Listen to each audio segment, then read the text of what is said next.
paasa.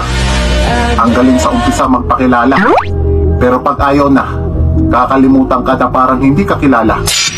Oo, totoo, may taong habulin at tapitin, pero hindi ibig sabihin na lahat ng taong lalapit sa'yo kailangan mong kalapitin.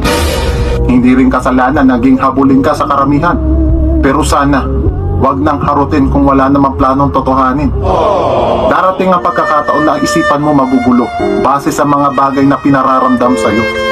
Pero tandaan, hindi lahat ng tao nagpapapansin ay interesado.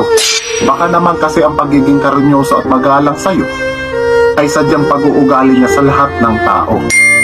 Kaya ang payo ko sa'yo, marupok, huwag makinig sa mga bola na ikaw ay mas maganda pa sa umaga o ikaw ay sapat na. Gusto mo pa bang ipaliwanag ko sa'yo isa-isa?